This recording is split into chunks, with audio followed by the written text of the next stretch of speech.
नमस्कार मित्रों। आप सभी का स्वागत है मित्रों। किस वजह से पापी लोगों पर माता लक्ष्मी जी प्रसन्न रहती हैं और अच्छे लोगों से रूठी रहती हैं? आइए जानते हैं मित्रों।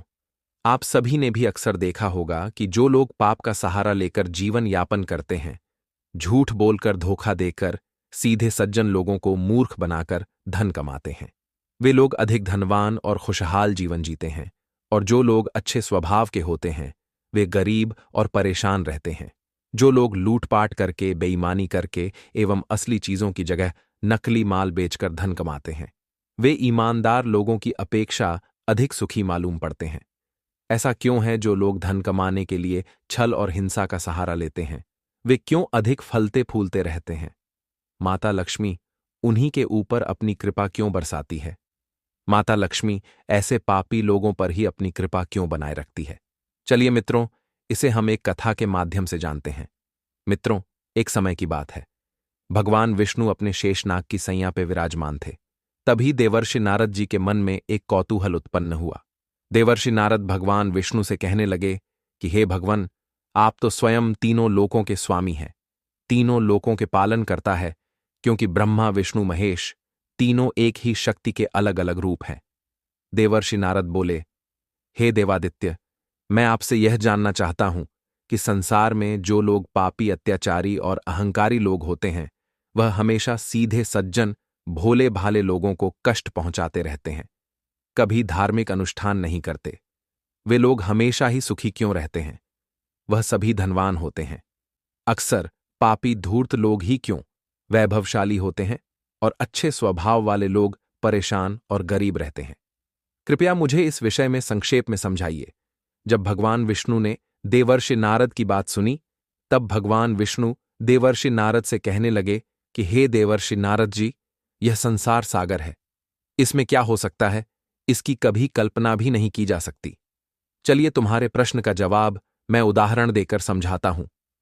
देवर्षि नारद से इतना कहकर भगवान विष्णु देवर्षि नारद को साथ लेकर जगत का भ्रमण करने के लिए चल देते हैं। जब भगवान विष्णु रास्ते में पहुंचते हैं, तो भगवान विष्णु देवर्षि नारद से कहते हैं, हे नारद, तुम्हारे प्रश्नों का समाधान भी हमारी इस यात्रा में छुपा हुआ है। आपके सभी प्रश्नों का हमारी इस यात्रा को करने के कारण उनका निदान हो जाएगा।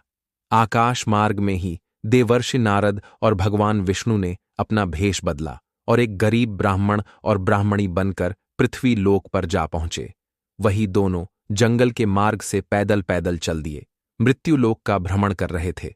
मित्रों, पृथ्वी लोक का नाम मृत्युलोक इसलिए पड़ा क्योंकि यहां रहने वाले सभी प्राणी जन्म के बाद निश्चित रूप से मृत्यु को प्राप्त होते हैं। यह लोक कर्मों के अनुसार पुनर्जन्म और मोक्ष की यात्रा का महत्वपूर्ण केंद्र माना जाता है। मित्रों, जब भगवान विष्णु और देवर्षि नारद जी चलते चलते जंगल के रास्ते से जा रहे थे, तब उन्हें रास्ते में एक कटे हुए वृक्ष की जड़ मिली, जिसकी पृथ्वी से थोड़ी ऊपर ठूंठ निकली हुई थी। और आप तो जानते ही हैं, जब कोई वृक्ष जड़ के पास से टूट जाता है तो उसकी थोड़ी सी ठूंठ बाहर रह जाती है। मित्रों, उन्हें थोड़ा अंधेरा हो गया था। उसे आप भगवान विष्णु की माया भी कह सकते हैं। मित्रों, भगवान विष्णु देवर्षि नारद के साथ जब जा रहे थे, तो अंधेरा होने के कारण भगवान विष्णु को वह ठूंठ दिखाई नहीं दी और भगवान विष्णु का पैर उस ठूंठ से टकरा गया। और जैसे ही उनका पैर उस ठूंठ से टकराया, तो भगवान विष्णु आगे की तरफ गिर पड़े। भगवान विष्णु जब जमीन पर गिर पड़े, भगवान विष्णु उस समय ब्राह्मण के वेश में थे। ठूंठ के लग जाने की वजह से उनके पैर से रक्त निकलने लगा। अब तो देवर्षि नारद यह दृश्य देखकर घबरा गए। देवर्षि नारद ने जल्दी से अपने बदन का कपड़ा फाड़ा और उसमें से एक टुकड़ा भगवान विष्णु के पैर पर बांधना आरंभ कर दिया। जब कपड़े की पट्टी देवर्षि नारद ने बांधी और भगवान विष्णु खड़े हुए, तो वह पुनः उस ठूंठ को देखने लगे। क्योंकि उस ठूंठ की वजह से विष्णु जी को चोटें आई थी, इसलिए वह उस ठूंठ से कहने लगे, हे टूटे हुए वृक्ष के ठूंठ, तुम बहुत विशाल हो जाओ। तुम्हारी ऊंचाई इस जंगल के सभी वृक्षों से ऊंची हो जाए। तुम्हारी शोभा सभी वृक्षों से अद्भुत हो जाए। वृक्षों में तुम सबसे बड़े वृक्ष कहलाओगे। भगवान विष्णु ने उल्टा उस ठूंठ को आशीर्वाद दे दिया। भगवान विष्णु के इस व्यवहार को देखकर देवर्षि नारद समझ नहीं पाए कि भगवान विष्णु ने उस ठूंठ को श्राप देने के बजाय आशीर्वाद क्यों दिया। देवर्षि नारद से जब यह बात सहन नहीं हुई, तब देवर्षि नारद जी भगवान विष्णु से कहने लगे, हे भगवन, आपकी लीला भी बड़ी विचित्र है। जिसकी वजह से आपको कष्ट पहुंचा, जिसने आपको चोट पहुंचाई, आपके पैर से देखो कितना रक्त बह रहा है। जिस वृक्ष की जड़ से आप ठोकर खाकर गिर पड़े, आपने उसी वृक्ष को इतना विशाल होने का वरदान दे दिया। हे भगवन, यह आपकी कौन सी माया है जो मेरे समझ में नहीं आ रही है। आपके इस ठूंठ को आशीर्वाद देने के पीछे इसका क्या कारण है, मुझे समझ में नहीं आ रहा है। देवर्षि नारद को अत्यंत थित देखकर भगवान विष्णु कहने लगे कि हे नारद जी, समय आने पर आपको इसका भी जवाब अवश्य ही मिल जाएगा। हमारी आज इस मृत्युलोक की यात्रा बस इतनी ही थी। आपके केवल अब इस ठूंठ को आकाश लोक से देखते रहना है कि इस ठूंठ में क्या परिवर्तन आता है। अब आप आकाश लोक पर चलिए। हे भगवान, मुझे यह बताएं कि संसार के पापी लोग जो अहंकारी है, जो दुष्ट प्रवृत्ति के होते हैं, वे लोग क्यों सुखी जीवन व्यतीत करते हैं? दुष्ट लोग क्यों ज्यादा समृद्धशाली होते हैं? तब भगवान विष्णु ने फिर देवर्षि नारद से कहा कि हे नारद जी, इस प्रश्न का जवाब आपको समय के अनुसार मिल जाएगा। आप धीरज रखिए और समय के आने का इंतजार कीजिए।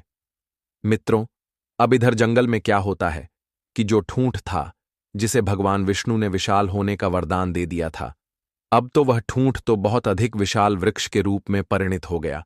उस ठूंठ से एक अंकुर फूटा और धीरे धीरे एक विशाल वृक्ष का रूप लेता चला गया। वह वृक्ष अब बहुत बड़ा हो गया था और जितने भी उस जंगल में वृक्ष थे, उन सभी वृक्षों से उसकी ऊंचाई बहुत अधिक हो गई थी। धीरे धीरे वह वृक्ष लंबी लंबी शाखाओं वाला और घनी छाया वाला बनता चला गया। दूर दूर तक उसकी छाया फैली रहती थी। इसी बात का उस वृक्ष को अहंकार होने लगा। वह अपने से छोटे सभी वृक्षों को देखकर हंसता था और उनकी खिल्ली उड़ाता था। घमंड से हर समय सर उठाए रहता था।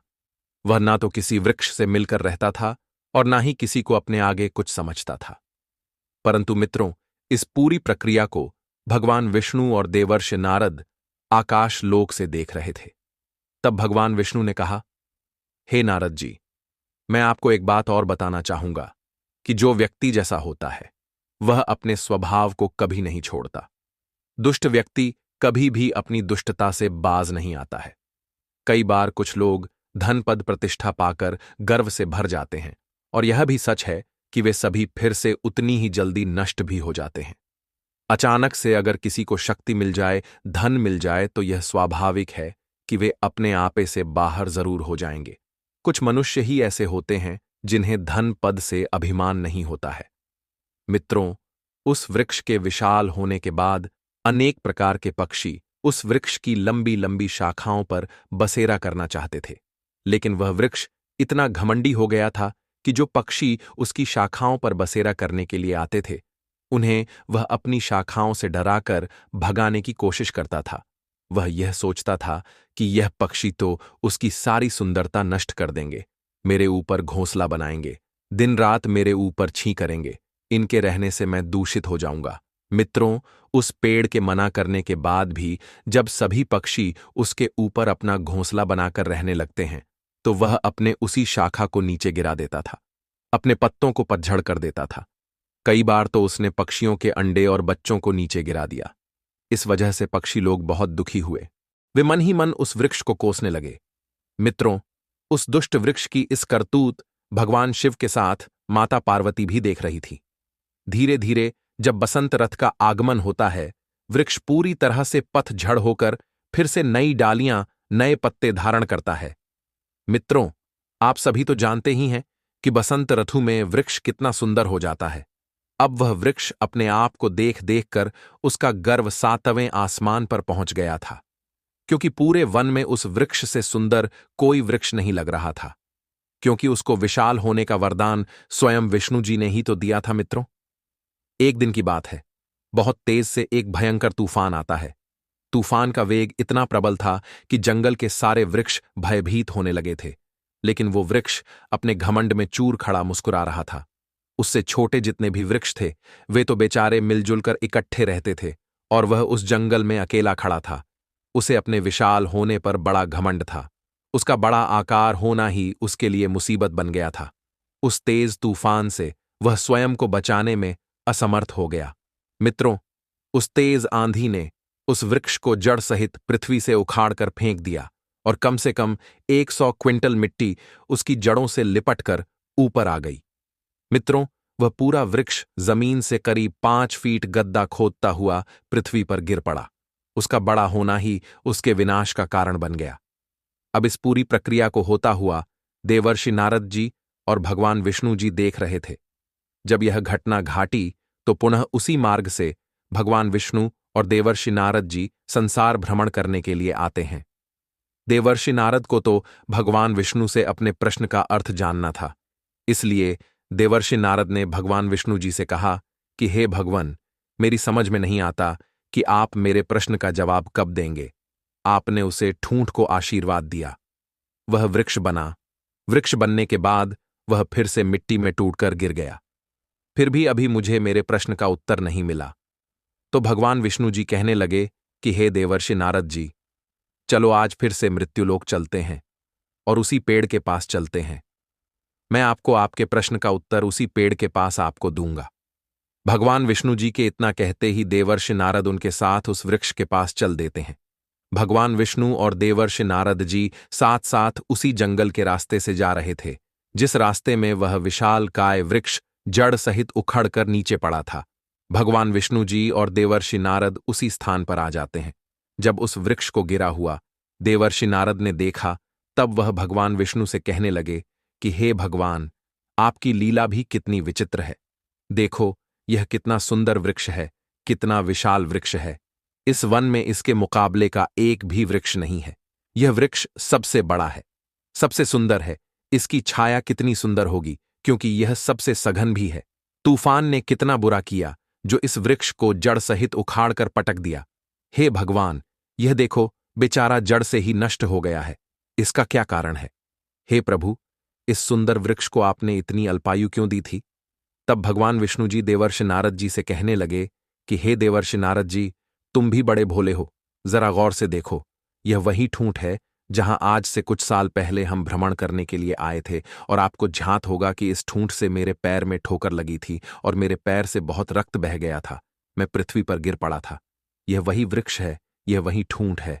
परंतु हे देवर्षि नारद जी, मैंने उस समय इसे क्या वरदान दिया था? क्या आपको यह झांत है?